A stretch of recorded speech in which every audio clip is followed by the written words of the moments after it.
Welcome back to Smart Classes. Dear students, today I want to discuss the Doppler effect in sound. ध्वनि में Doppler का क्या प्रभाव है, इसे आप देखेंगे और समझेंगे। क्या आप अपने घर के आसपास गाड़ियों की आवाज़ सुने हैं, सिटी की आवाज़ सुने हैं, ट्रेन की आवाज़ सुने हैं? जब ट्रेन और सिटी आपसे दूर होती है, आपके नज़दीक आती है, तो उसके आवाज़ में क्या परिवर्तन होगा, इसे आपने देखा होगा और महसूस किया होगा। तो आइए हम डॉपलर प्रभाव को विस्तार से समझते हैं। चूँकि ये कक्षा 11 का फिजिक्स है, इसीलिए 11 और कॉम्पिटिटिव एग्जाम के विद्यार्थी से ध्यान से देखेंगे और समझेंगे। आइए हम एक उदाहरण के माध्यम से आपको समझाने की कोशिश कर रहे हैं। ये स्रोत है, सोर्स गाड़ी है, श्रोता है, ऑडियंस है।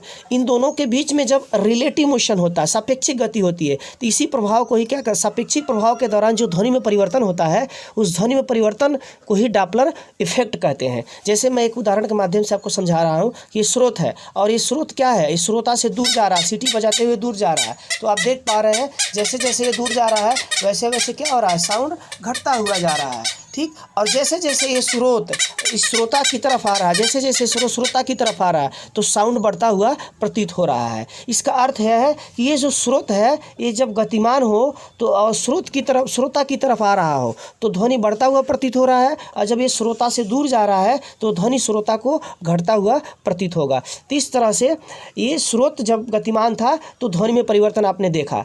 अब ये स्रोत जो है यदि स्थिर हो और ये श्रोता गतिमान हो, तो श्रोता यदि जो है स्रोत की तरफ आ रहा हो और श्रोता स्रोत की तरफ आ रहा हो, तभी भी ध्वनि में परिवर्तन प्रतीत होगा। आप देखिए, ये जैसे जैसे स्रोत जो है श्रोता स्रोत की तरफ आ रहा है, इसको आवाज़ अधिक सुनाई दे रहा है, और जैसे जैसे ये दूर जाएगा वैसे इसको आवाज़ क्या होगा, कम सुनाई देगा। जैसे जैसे ये दूर जाएगा इसको श्रोता को आवाज़ कम सुनाई देगा। तो इस तरह से इस स्रोत और श्रोता के बीच में जो रिलेटिव मोशन था, उसी को ही क्या कहते हैं, डॉपलर। रिलेटिव मोशन के दौरान जो साउंड में चेंजिंग आ रहा है, साउंड में परिवर्तन आ रहा है, उसी परिवर्तन को ही क्या कहते हैं, डॉपलर इफेक्ट कहते हैं। अब यहाँ पर कुछ कंसेप्ट को आप ध्यान से समझेंगे।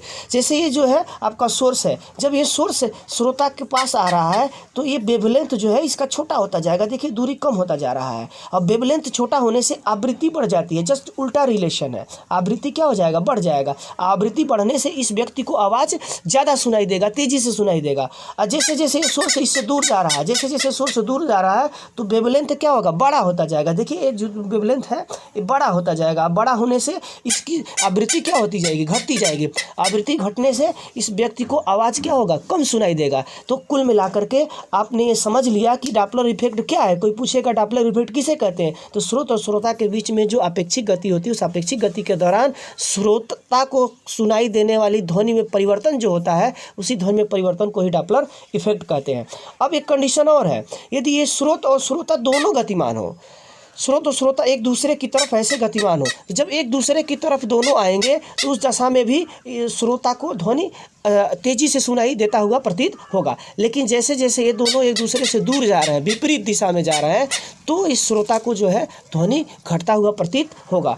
तो आपने समझ लिया, 4 कंडीशन पढ़ा।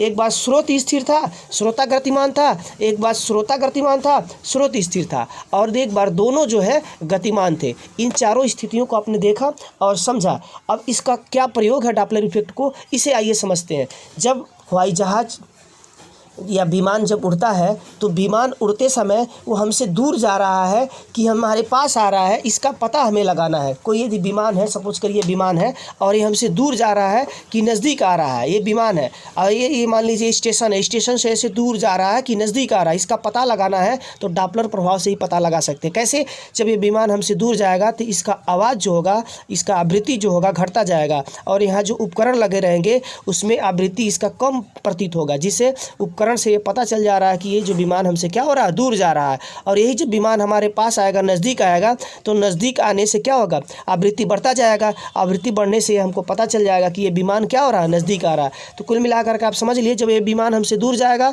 तो आवृत्ति क्या होगा, घटेगा। तो ये उपकरण तुरंत बता देगा कि ये विमान हमसे दूर जा रहा है। और जब ये विमान नज़दीक आएगा तो इसका जो आवाज़ है वो हमें क्या होगा, तेज़ी से सुनाई देगा, आवृत्ति बढ़ेगी। आवृत्ति बढ़ने से हमें पता चल जाएगा कि ये विमान हमारे पास आ रहा है। तो इस तरह से पनडुब्बी जो है उसका भी हम पता कर सकते हैं कि हमसे दूर जा रहा है कि नज़दीक जा रहा है। तो इसका जो है हमारे दैनिक जीवन में काफ़ी प्रयोग है। तो आज के लिए बस इतना, नेक्स्ट वीडियो मिलेंगे।